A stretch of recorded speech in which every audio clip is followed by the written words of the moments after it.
Hello friends, my name is Dhanaji Khade and you are watching my YouTube channel English Developers. Now we are going to learn about one of the 10th standard topic 2.4, an epitome of courage.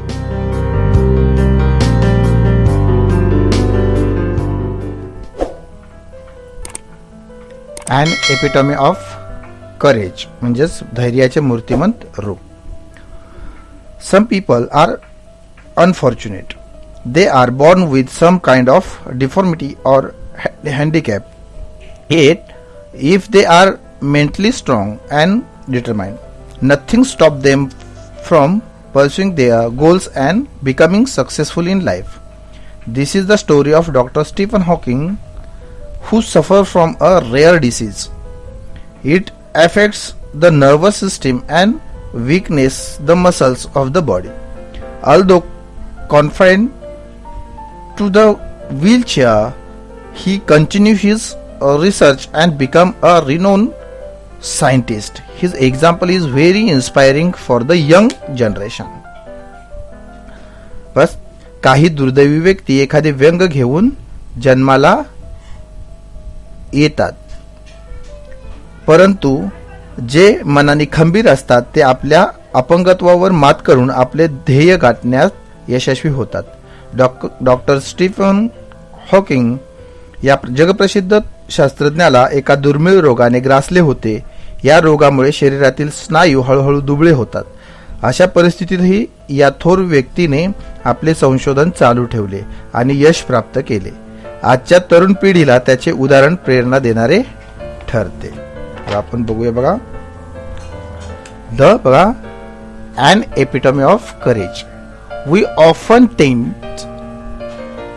to hide behind our weakness, disabilities, handicaps or mourn over them our whole life through. म्हणजे आपण बघा, अनेकदा आपण आपल्या कमतरता, दुबळेपणा, अपंगत्व याच्या पडद्याआड लपायचा प्रयत्न करतो. Dr. Stephen Hawking, one of the greatest scientists of this century, did not do so. Doctor Stephen Hawking या शतकातील महान शास्त्रज्ञांपैकी एक, त्यांनी मात्र तसे केले नाही. Then we often tend to hide behind our weakness, disabilities, handicaps or mourns over them our whole life through. Dr. Stephen Hawking, one of the greatest scientists of the century, did not do so. म्हणजे बघा, अनेकदा आपण आपल्या कमतरता, दुबळेपणा, अपंगत्व यांच्या पडद्याआड लपायचा प्रयत्न करतो किंवा आयुष्यभर त्याचा विचार करून कुटत बसतो, परंतु डॉक्टर स्टीफन हॉकिंग या शतकातील महान शास्त्रज्ञांपैकी एक, त्यांनी मात्र तसे केले नाही. In spite of suffering from a very rare and dreaded disease, Dr. Hawking continued his research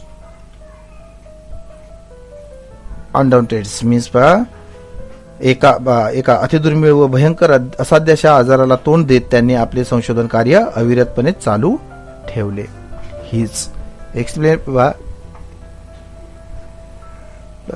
His exemplary courage should inspire us to do our best even under trying circumstances.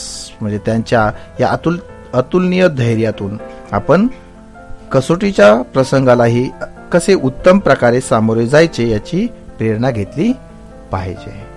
Next बघा, exactly 300 years after the death of the great scientist Galileo, Dr. Stephen Hawking was born in Oxford, London on the 8th day of January 1942. महान शास्त्रज्ञ Galileo याच्या मृत्यूनंतर बरोबर 300 वर्षांनी 8 जानेवारी 1942 साली Oxford येथे doctor Stephen Hawking यांचा जन्म झाला. Little did his parents know that one day their little boy would be hail as one of the greatest scientist of this century. त्याच्या पालकांना त्यावेळी जराही कल्पना नव्हती की त्यांचा हा लहान मुलगा पुढे जाऊन शतकातील थोर शास्त्रज्ञांपैकी एक म्हणून ओळखला जाणार आहे आणि त्याच्या बुद्धीच्या तेजाने असंमत बघा. Neither could anybody imagine that his mind would soar up into the space like light. त्याच्या बुद्धीच्या तेजाने असं म्हणतो उजळून जाणार आहे. याची जरा महत्वाचे म्हणजे तो more importantly none could predict that he would be the very epitome of courage. म्हणजे त्याहूनही महत्वाचे म्हणजे तो धैर्याचा महामेरू म्हणून नावाजला जाणार आहे याची कोणालाही अंदाज नव्हता किंवा कल्पना सुद्धा नव्हती. Then courage is a wonderful thing. धैर्य ही एक विलक्षण चीज आहे. It is that quality which makes people not lose heart when face with a great calamity. हा गुण अंगी असेल तर मनुष्य महाभयंकर संकटांना सामोरं जाऊ शकतो. Calamity means it would not be an exaggeration to say that doctor Stephen Hawking, a living legend of cosmology is the very personifications of courage and hope. Doctor Stephen Hawking विश्वनिर्मिती शास्त्रातील म्हणजेच कॉस्मॉलॉजीतील एक आख्यायिक आणि धैर्य व आशावाद यांचे मूर्तिमंत रूप आहे असे म्हटले तर अतिशयोक्ती ठरणार नाही. Except his mind, his whole body is bound to be a wheelchair thanks to the cruel quick of fate. नियतीच्या खेळाचे फासे उलटे पडल्यामुळे एक बुद्धिमत्ता सोडली, मेंदू सोडला तर त्यांचे बाकी संपूर्ण शरीर व्हीलचेअरला जखडले गेलेले होते. Yet he is one of the greatest scientist of this century. असे असूनही ते या शतकातील एक महान शास्त्रज्ञ आहेत. An average child Stephens grew up to be a normal teenagers full of the mischief and lots of love for music and mathematics. Stephens एखाद्या सर्वसाधारण मुलाप्रमाणे भरपूर खोड्या करणारा, गणितावर आणि संगीतावर मनसोक्त प्रेम करणारा असा एक किशोरवयीन मुलगा होता. Even though his father wanted him to study medicine, he was bent on studying mathematics. त्याने वैद्यकीय शिक्षण घ्यावे असे त्याच्या वडिलांना वाटत होते, पण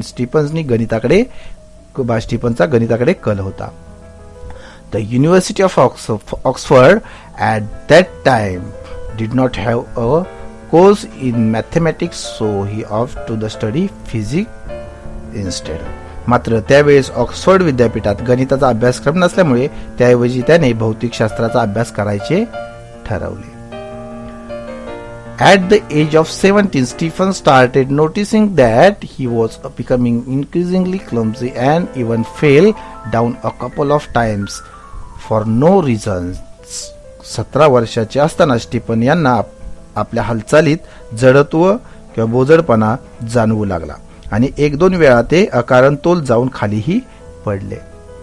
This perplexed him and he went to see his family doctor who diagnosed him as suffering from an extremely rare disease, ALS or LOU, Jerry's disease that affects the nervous system and the eventually weakness all the muscles of the body. यामुळे ते चक्रावून गेले. त्यांनी family डॉक्टरचा सल्ला घेतला तेव्हा निदान झाले की त्यांना एका अतिदुर्मिळ अशा आजाराने ग्रासले आहे. कोणता तो आजार? ALS आणि LOU, ग्रेव्स डिसीज नावाच्या या आजारात मज्जासंस्थेवर परिणाम होतो आणि अखेर काय होतं बघा, शरीरातील सर्व स्नायू कमकुवत शिथिल होतात. स्टीफन्स म्हणतात की that even as a child his muscles coordinate was nothing to write home about. Stephens म्हणतात की लहानपणीच्या त्यांच्या स्नायूच्या समन्वय काही फारसा चांगला नव्हता लहानपणापासून. Then he recollect that his handwriting would send his teachers into a fit of frenzy. त्यांचे शिक्षकही त्यांच्या हस्ताक्षरामुळे त्रस्त व्हायचे आणि याची अशी आठवण स्टीफन सांगतात. Nor was he inclined towards sports, तसेच त्यांना खेळामध्येही रुची नव्हती. Nevertheless this disease came as a bolt from the blue. असे असले तरी ही आजाराची बातमी त्यांना हादरवून टाकणारी होती. How much time he had left on this planet was very uncertain. या भूतलावर ते किती काळ राहणार होते याची काहीच शाश्वती नव्हती. The prognosis was bad and the doctor said they could not do much. रोगाचे पूर्वनिदान खूप वाईट होते आणि डॉक्टरांच्या म्हणण्यानुसार फार काही करता येण्यासारखेही नव्हते. Undaunted, Stephens decided to continue his research and even got engaged to a Jane Wilde. तरीही खचून न जाता स्टीफनने आपले संशोधन चालू ठेवण्याचे ठरवले आणि जेन वाइल्ड नावाच्या मुलीशी त्यांचा वाढनिश्चय सुद्धा झाला. एंगेज झाले म्हणजे एंगेजमेंट झाली त्यांची तिच्याबरोबर. Hawking says that ironic as it may sounds, it is at the dismal stage he began enjoying life the most. ऐकायला उपरोधित वाटेल पण हॉकिंग म्हणतात की याच उद्वेजनक परिस्थितीत ते जीवनाचा सर्वाधिक आनंद घेऊ लागले होते. This he says was because he started living life for the moment and continue his doctorate research work with renewed vigorous. त्याचे कारण त्यांनी या क्षणापुरते जगा याचे कारण त्यांनी या क्षणापुरते जगायला सुरुवात केली होती आणि डॉक्टरकीचे संशोधन ही नव्या जोमाने सुरू केले होते. पुढे in the meanwhile the disease worked its way into Stephen's body and left him disabled. दरम्यानच्या काळात आजाराने हळूहळू स्टीफनच्या शरीराचा ताबा घेतला आणि त्यांना बऱ्यापैकी अपंग केले. He began studying in the concepts of black hole to get his PhD.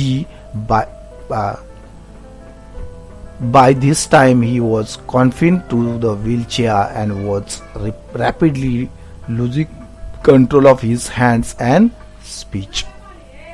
PhD साठी त्यांनी कृष्णविवर म्हणजेच ब्लॅक होल या संकल्पनेचा अभ्यास करायला सुरुवात केली. आता ते व्हीलचेअरच्या मदतीनेच वावरू शकत होते. त्यांच्या हाताचे आणि वाणीवरचे सुद्धा नियंत्रणही झपाट्याने कमी होऊ लागले होते. The study of the black holes spark his imagination with bright ideas. कृष्णविवराच्या अभ्यासाने त्यांच्या कल्पनाशक्तीला नवकल्पनाचे धुमारे उमटले. He made many epoch making statements that shook established theories. त्यांनी केलेल्या अनेक युग प्रवर्तक विधानांनी आधी सिद्ध झालेल्या सिद्धांतांना हादरवून टाकले.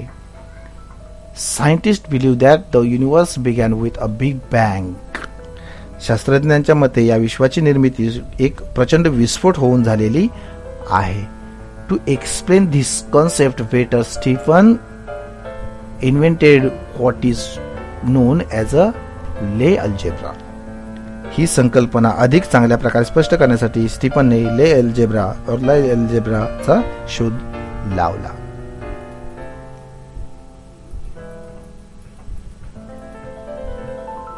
Though confined to a wheelchair with no control over his body save a finger and with a computer to help him express his thoughts.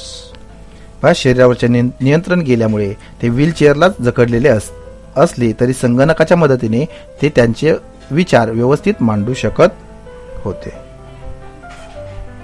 Doctor Hawkings is an authority on profound subjects of science. Doctor Hawking विज्ञानातील गहन अशा विषयामध्ये अधिकारी व्यक्ती आहेत. Numerous honorary doctorate and the award have been bestow on him. असंख्य मानद doctorate पदव्या आणि पुरस्कार त्यांना बहाल करण्यात आले आहेत. He is a fellow of the royal society. Royal सोसायटीचे ते फेलो आहेत. and a member of the US National Academy of Science. आणि US National Academy of Science चे ते सदस्य सुद्धा आहेत. in spite of being considers Einstein's equal, in spite of being coincidence Einstein's equal in intelligence, Dr. Hawking is a very humble man. बुद्धिमत्तेच्या बाबतीत आईन्स्टाईनच्याही तुलनेचे समजले जात असूनही डॉक्टर हॉकिंग अतिशय विनयशील आहेत. अ simple down to earth man, he has authored many books dealing with his awesome ideas, keeping a layman in mind or layman in mind. साध्या व विनम्र अशा या माणसाने आपल्या अफाट कल्पना सामान्य लोकांना समजेल अशा भाषेत अनेक पुस्तकांच्या रूपात मांडल्या आहेत. His writing is full of wit and humour. त्यांचे लिखाण अतिशय विनोदी आणि मार्मिक असते. His style is so lucid that non scientist can also understand him. त्यांच्या सुबोध लेखनशैलीमुळे शास्त्रज्ञ किंवा विज्ञान तज्ञ नसलेल्या लोकांनाही ते सहज समजते. His book A Brief History of Time is one of the best selling book of our times. काळाचा संक्षिप्त इतिहास म्हणजे a brief history of time हे त्यांचे पुस्तक या काळातील सर्वाधिक खपाच्या पुस्तकापैकी एक आहे. बघा,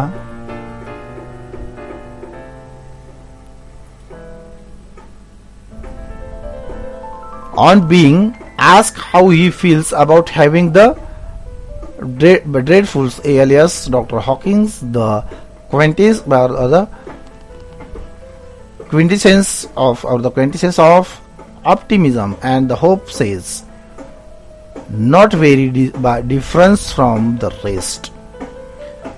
ALS सारखा भयंकर आजार आपल्याला जडला आहे याविषयी त्यांना काय वाटते असे विचारले असता आशावादी आणि सकारात्मकतेचे उत्कृष्ट उदाहरण असणारे डॉक्टर हॉकिन्स म्हणतात, I try and lead as normal a life as possible and not think about my conditions or the regret the things. It prevents me from doing which are not many. इतरांपेक्षा ते काय म्हणतात, तर इतरांपेक्षा फार वेगळे वाटत नाही. शक्य होईल तितके सामान्य आयुष्य जगण्याचा मी प्रयत्न करतो आणि माझ्या या शारीरिक स्थितीबद्दल फार विचार करीत नाही किंवा त्यामुळे मला ज्या काही थोड्याशा गोष्टी करता येत नाहीत त्याबद्दल खेद करीत नाही.